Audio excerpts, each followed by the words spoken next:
good? Yeah, we're chilling. And here we go. All right, so we had a bit of a funny thing happen before this episode, so we had to do it here because we had to use this thing for our newest guest on the show. Guest and a half, which we'll divulge later, but please introduce yourself. Okay.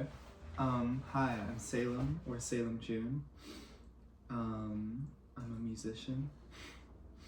What else should I say? Well, what do you play? Oh. What's this thing? Well, I play vibraphone, but I also play piano, and other electronic stuff. Since. And who's this other, half guest that we have currently out that's on my camera? cat. What's his name? His name's Henderson, and he's licking his butt, I think. Well, it's not really his butt, but it's okay, his cheek.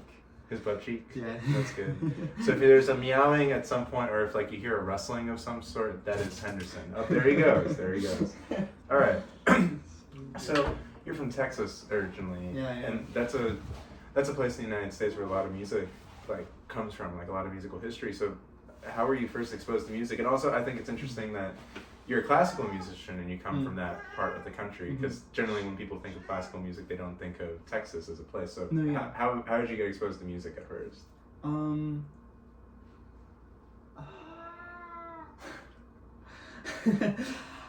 don't. It's a couple of things. I think when I was 6, I started taking piano lessons, 6 or 7, 8, somewhere around there,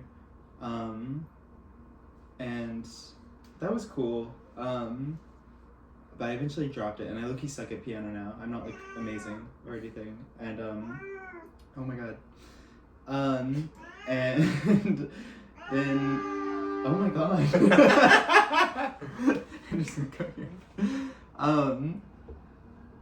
A lot of my development as a musician was through band. I was a band child. School band. Yeah, school band. I didn't outside of piano, I never really did music outside of public school. Yeah. Not until I started getting into production later. But I also used to do choir in elementary school. And I really wanted to be good at it. I just was really nervous. I was a really shy kid, and so I was not very good at it. You're shy to sing? Yeah, I was really shy to sing. It's not even that I couldn't sing, it was just I would get in front of people and be like, got under the pressure, yeah. Yeah, I think that's the main thing. I got a little bit of influence from what my parents listened to, and my mom was really into radio music. And so that's what I listened to a lot, whatever was on the charts. And then my dad was really into 80s rock, and which I don't like 80s rock. You were rocking out some Van Halen. I was not. I despised it. And reggae, that was the good one. That's awesome. Yeah, that's awesome. He's really into reggae. Some dub stuff. Yeah. And then my brothers would listen to music too. Yeah. You know where I'm from, Christian dub reggae is the biggest genre of music for Long Island. Biggest local genre of music. Yeah. So you were in school band, and then you were playing piano, but how did you get to marimba and vibraphone? Because that's a really niche instrument, Yeah. What prompted that? Low-key marching band. Really? Yeah. I saw them bitches at because my middle brother was he's he was the athlete of our family, and so he would go to I would go to football games, and normally I would just play my DS because I didn't care about football, and I still don't really care about football. But one day you decided to look up. Well, I would watch during the halftime show because I thought it was cool, and I always enjoyed the people at the front. I always thought that was the coolest part. And so I was I want to do that, and that's why I joined. And it's marimba that's at the front. Yeah, it's marimba, vibes, Okay. xylophone, they're all there. And so eventually in middle school, I was oh, I could do that. So I joined band, and I was a percussionist. But I've always really disliked. Not disliked drums, but I've always been worse at them. Yeah. So I didn't put as much effort. And were you fairly competitive with marching band, or was it more of you enjoyed the act of playing and that was a means to get to be able to play the instrument? Yeah, I was never like I've never been super big on like competitive. I never get that. Yeah. Like Yeah. I know it's like a big thing in public schools to do, like all state or whatever. But I think that's so lame, and I never put effort into that. And did you have a private instructor as well for this instrument? Yeah, in your hometown. Yeah, there's this dude Dana who actually I still talk to, and if he watches that or this, that would be super cool. So hey Dana. What's up? And he was like my first private instructor. And low-key, he also helped me get into like some production stuff, which really? was cool. But I never had like I didn't have like a sole teacher for like just marimba or anything, marimba or vibraphone until I got to college. So that's really interesting because like I have not met many marimba players or vibraphone players, but it seems like you have a pretty good control over the instrument, and you know, having you have been in school for like 3.5 years now, right? So that's a lot of growth for 3.5 years. So like when you got to school, what was your first impressions of the program? Henderson being a little devil. He's being really cute right now. Yeah, he's also being vicious. Yeah. But yeah, what were your first impressions of like the program at Berkeley when you got here, and like how did you decide like, yes, I'm going to go all in on marimba vibraphone studies? I don't know if I ever made that choice. It just happened. I think it kind of just happened, right? I don't know. I think I kind of pride myself in being good at my instrument, and like where I was in Texas, I was pretty good, you know. But I feel like I like got here and it was like a whole other level, right? Yeah, that's what usually happens. Yeah, I mean obviously, but like, I don't know. I think it pushed me to like develop more of my own musicality though, and yeah. I think you have a really interesting. The way you approach vibraphone is really interesting because you both have like the Gary Burden jazz background, but you also have like classical marimba studies, and then you also are super into like free improv stuff. And I think that it maybe you can't do everything in one style, but you can do a lot of things in a lot of different styles, which is I feel like way more versatile. Is that something that interested you at first, or did you try to do one thing and you're like, I just can't do this and I have to find something else? Because that's what happened with me. That happened with me when I got here. I don't know, honestly. I think like improv was really cool for me because like I honestly hadn't considered ever like playing outside sheet music before I got to school. Really? Okay. Yeah. No, yeah, it's really I've had like a really like strict life on in music. Yeah, in like at least for like my instrument, like my main instrument. Yeah.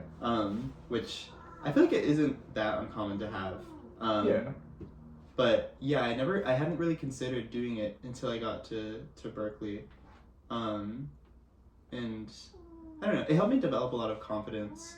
And like also like build some writing skills as well. And I don't know, I don't really consider myself like a jazzer, even though yeah, I mean you can do it, and you have an appreciation for it, which I think like definitely speaks volumes in the music that you write. Like it shows that you have listened to that music, and like that you obviously, because you play background, like Gary Burden is like, you know, a person, and it shows that you like appreciate his music over the years, you know. Yeah. I like fret to call myself that because I feel like I'm not good at it. I'm not good at jazz either. I know, right? I'm a jazzer. So. Right, but it's funny. I don't know. Yeah. I never super consider myself a jazzer, and I don't consider myself like a super like, I don't know, classical. Like I guess I'm like a classical player because that's how I've been like trained, or like the pieces that you do though are very modern. Like you specialize in a lot of modern compositions. Yeah, I mean that's just what's fun to play. Yeah. But like, I don't know. It's just I really like dislike identifying myself musically. That's interesting. Like, do you feel that people try to identify you musically in one thing or another at this school, and that you have to like push back? Because that's a common thread that I see with a lot of my friends, is like they got here and they were like, oh yeah, I'm the jazz player or something like that, and then the teachers were like, you are the jazz player, and then they were like, maybe I'm not the jazz player. You know what I'm saying? Yeah. I don't know. I don't think anyone's ever tried to put a pin in me that I know of. People are doing it in the dark. Maybe. I don't know.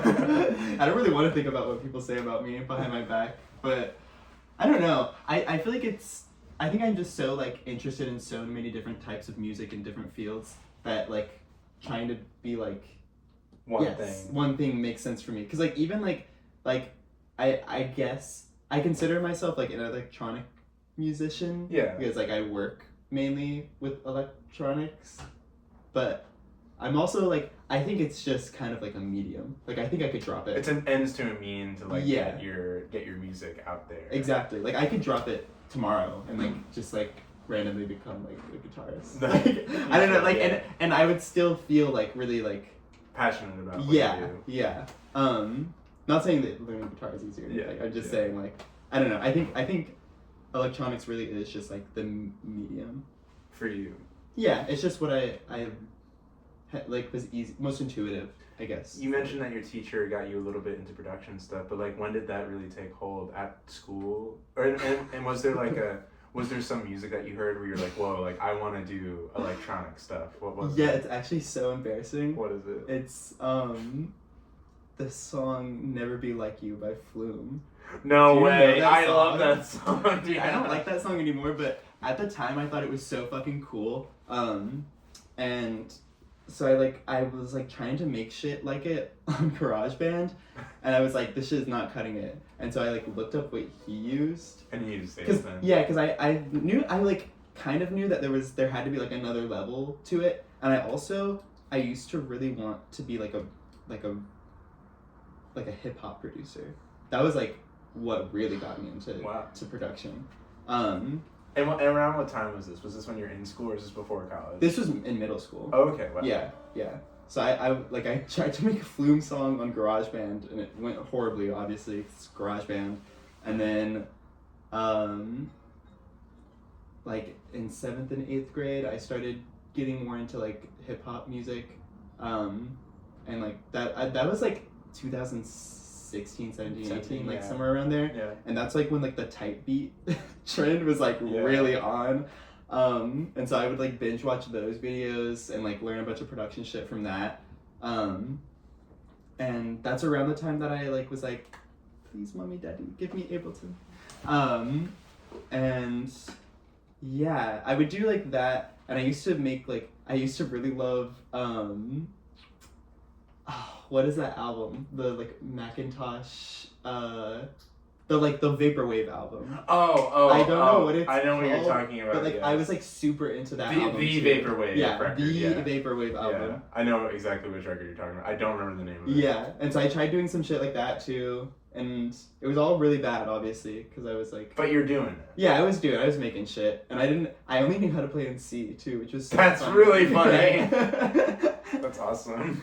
But yeah, I got into that, and my my teacher would like listen to it and be like, oh, like this is cool, and like give me little like tips here and there, and we ended up making like a beat together. It was actually really. That's fun. It was fun. It was a good bonding moment. Yeah, definitely. And like a good like musical growth moment. That somebody who like kind of knows more than you takes you under their wing and is like, let's do it together and see how it works. Yeah, it was silly. That's great. And then, so you have marimba, and then you have this electronic element, and then I'm curious because the third prong of it is that you write songs, like you're a songwriter. That's how I know you mainly. Yeah. So when did you start writing lyrics, or writing songs? This is actually even funnier, and I never disclosed this. What? I used to be a rapper.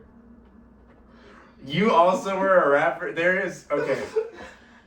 Everybody who watches these videos in the Austin music scene, anybody who is a musician, or every other person who's a musician, used to be a rapper. Yeah. It's incredible. In middle school, specifically. And it's kind of incredible. So this is yet another one added to the flock. I never talk about it because it's like actually so ridiculously embarrassing. But yeah, I used to be a rapper.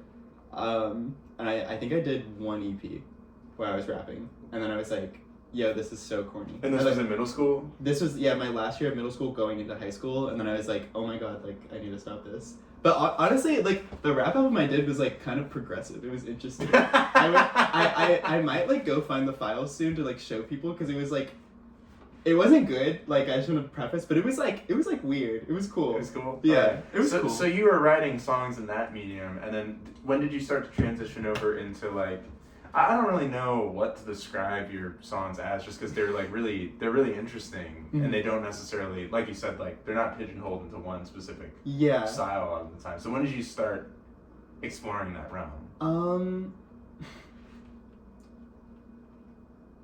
I'm trying to think of like the first like song I wrote.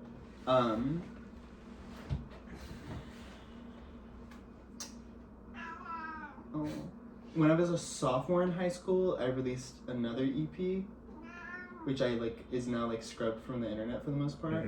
Lost media. It's like kind of lost media. I'm sure you can find remnants of it out there somewhere. Well, actually, no. I did a cover of a song, and it was the first time that I like sung. And it was bad. Like, I could not sing. And so I bought this, like... Or I didn't buy it. I downloaded this free auto-tune plugin. Because I was like, oh my god, I need this. Like, I cannot sing. Which I don't... I like to use it sometimes for, like, funsies. For a little effect. But, I think I covered Ribs by Lord. Yeah, we were talking about that. Yeah. It's actually a good song. I still fuck with it. I don't really like Lord, but like that song is good. And I covered that song, and that led into me doing like another cover again, and then I made this song called Bunny. And that song was actually, I still think it's like kind of good. It's just like a pop song. But that's definitely like the staple marker for like, this was the first like song. Yeah, that was like the first song that I like felt really good about. Yeah. And then I like made like a whole EP, and low key those songs were like, some of them are ass, like ass, and like have like really cringe lyrics.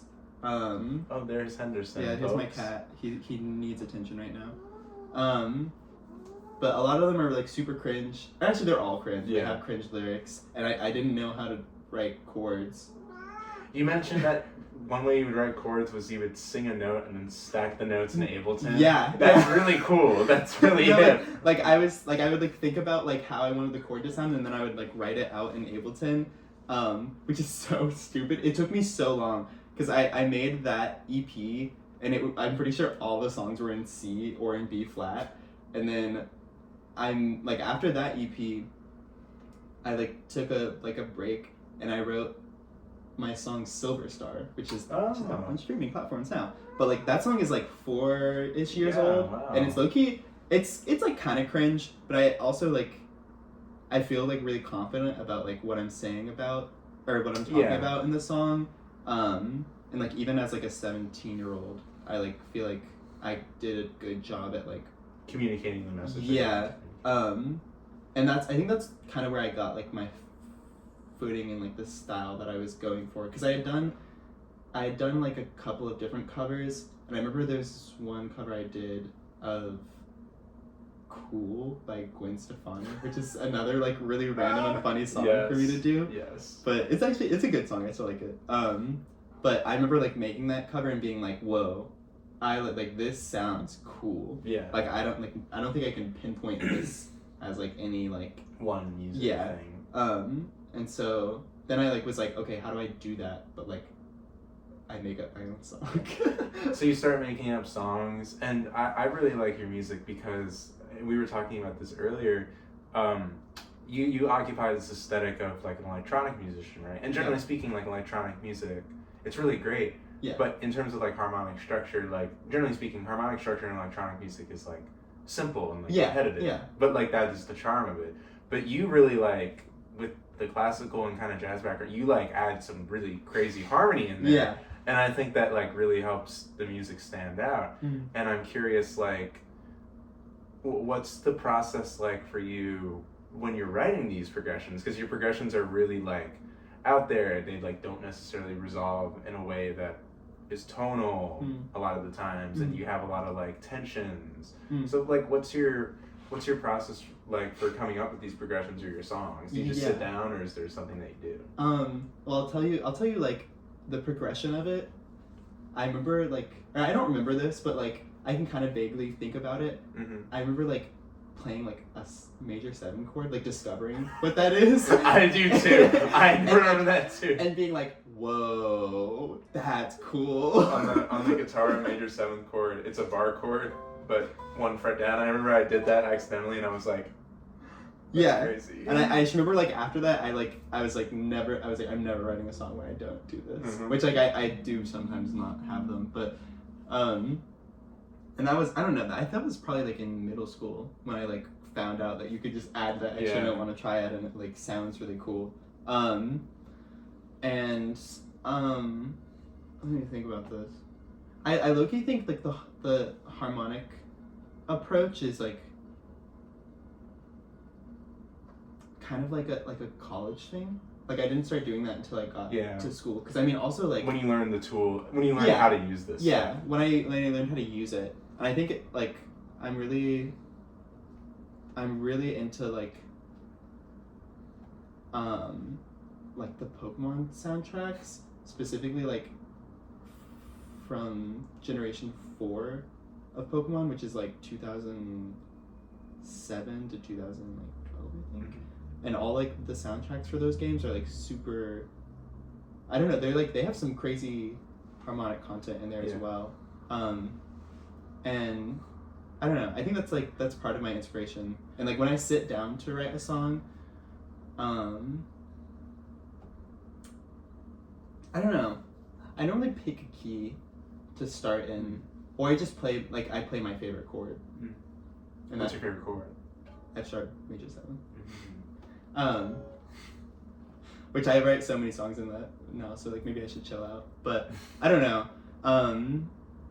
Sometimes I'll have like a melodic idea that I like, and sometimes I'll just like play chords until it feels right. Yeah, I think that's it for the most part. Yeah, and then you just find a way to like weave them together with color and stuff like that. Yeah. Are you synesthetic, or do you like? Because I remember you describe music in color or something. No, yeah. It's a little like synesthetic, I guess. I don't like. I've never gone like. I don't. Can you get that prescribed? I really haven't gotten like that deep into researching it, but like I do associate like different sounds with color and like sometimes shape as well. But I think that's more of like I really enjoy the way that like audio files look, like when you paste them into like a DAW. Logic. And so I think when I think about audio, like I can kind of like picture like, oh, it would look like this on Ableton. You can picture the waveform or something. Yeah. But I do really associate like timbre and color together. So you have an EP out that you mentioned, Silver Star, and it's really cool, and it is super like, I would describe it, and like this is an interesting word to use when describing music, but it is like a little cold sounding, and what I mean by that is like you're using the DAW to kind of create like a landscape of sound that is almost non-human in a way, and like the way that your vocals are processed are like really like a lot of delay and reverb, and like sometimes it's hard to decipher like what you were saying, but that's kind of the point. And it's cool. But when we play live, it's like a rock band setup, you know. It's 2 guitars, bass, and drums. And I'm curious, like, did you when you started to play live, like, did you want to have a differentiation in sound, or did you want to try to keep it as close to the vision that you had as possible? Not particularly. I really want, or I think I need to like research more like live players, but like the people who like inspire me in terms of a live performance are like people we know. Like Viv has like a really good live setup. Vivian. Yeah, Vivian. Shout out Vivian. And they're from what I understand, I could be wrong about this, but like through talks with other friends, their like writing process mainly happens in Ableton. And so I thought that was cool, and I was like, they like really like smoothly transferred their songs into like a live band setting, and so I was trying to figure out a way to do that, and I also just like, I want to rock. You want to rock out? I want to rock, yeah. You and Abby Zachko, same exact sentiment. You want to rock? I just want to rock, yeah.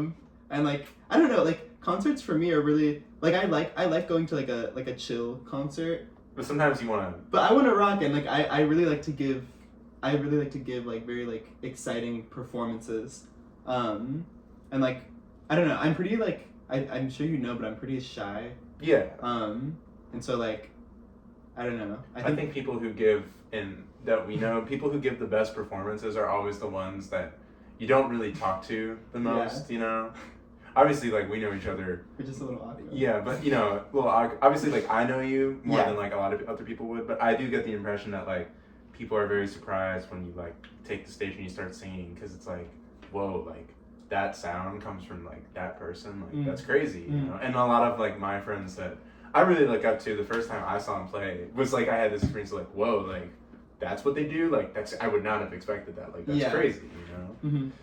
And do you enjoy playing live? Because I know some people have a love-hate relationship with it. No, I actually really like it. I have more of a love-hate relationship with writing than I do with playing. That's interesting. Why is that? It's just writing is like you have to be really like for me, I have to be really critical of myself because no mid. No, yeah, I really don't want a mid song. I feel like I have some like mid songs too, which is like funny. Like there's like 2 songs that I don't ever want to perform because I'm like they're mid. But like performing is like so fun and like I don't know, like you really get into it and like I don't know, it becomes, for me at least, it becomes like a bunch of people like all really like this stupid word that I'm about to say, all really vibing. Oh my god. Really vibing. I fucking hate that word. To your music, instead of you just like sitting alone in a room writing, which is like, I will say like I prefer writing alone. Like I'm not super. Myself too. I'm a very I like to sit in my room and like create something on my own. And it also, I'm really like picky. I mean, you know, but like I'm really picky about things. About like just everything when it comes to writing. And like I'm super like critical of myself, and I would not want to like collaborate with someone and be like, no, that fucking sucks. Like don't play that. You know, I don't know. It's just, I think it's a newer thing for me to like collaborate on writing, but like when it's a band and we're like playing my music, it feels really good because like everybody can have their own spotlight. Yeah, and they can add their own thing to it. Yeah. When now, because like the live sound is very different, it's not like one is better than the other. They really are kind of incomparable. Would you ever consider, like, I know we've talked about it before, like doing a song or two, like doing a live recording and then like posting that at some point, but would you ever like do a whole project where it's like this live band setup, or would you want to stick with the way that you produce music? Like, would you ever do that as an experiment to just be like, I wonder how this would go and how I would feel about this? Honestly, maybe, yeah. I think as I get more comfortable like collaborating with people, it's something that I'm really like, that I would really want to do, because again, like I feel like the electronic stuff is really just like I'm doing it because I know how to. Like I don't think it's vital to my music process like it is for some people. I think it's cool because like that's where I get like a lot of inspiration is through like, well, I get a lot of inspiration through like these people who were just like fucking around with old like Roland synths. And so like I feel like if I moved out of that, like it would be like pretty seamless. I don't know. Interesting. Yeah. All right, and last question before we play, and I always like to ask people this, like, who are some people that you know in this music scene, this, as I call it, the Rat City mode, the Rat City. Who are some people that really inspire you to play? Obviously, we mentioned before, like, Vivienne. Yeah. But who are some other people that come to mind that you can think of? I'm about to be like such a like nerd right now. Yeah, well, nerd out. This is the place to do it. I love so many people here. Well, Viv. I really fuck with Viv. My friend Lilith. Shout out Lilith. Aiden. I love Aiden. Dinos is so good, and he really puts on a performance. Obviously Cole, and I feel like that kind of ties in Matthew as well. Matthew Lewis Drake. Yeah, they both are really. They're just crazy, you know. Dress Better is an awesome band. Yeah. They are an awesome band, and like their separate stuff is really like. They're just so cool, you know. Everybody's cool. Yeah, people are cool. What the hell? All love to Rat City Mugs. Okay, so what do you want to play? We actually haven't. Usually, I discuss what we're gonna play beforehand. We have not discussed Do you want to play free? Do you want to try playing tune? Oh, say hi to Henderson. chimichangas. Okay. I guess we can just do free. Yeah, do a little free thing. Yeah, let's do free. Henderson can accompany. I'm down to free. Alrighty. This is a funny little tidbit, but I helped Salem pick this up from. That is true. What was the guy's name in Connecticut? Oh, Ricardo. Ricardo. Dude, that is like really a romantic ass name. Yeah, Ricardo. he was a good looking man. He was But cool. we picked this up from a cool little like warehouse rehearsal space. All right, ready to get down? Yeah. Oh, and Henderson's gonna listen. That's cool. Aw, he's so cute. You like free music, don't you? He does. All right, let's do it.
Yeah. Yeah, I think Henderson was done. Yeah, that was good. That was good. All right, thanks for doing that. Yeah. Wait, should we high five?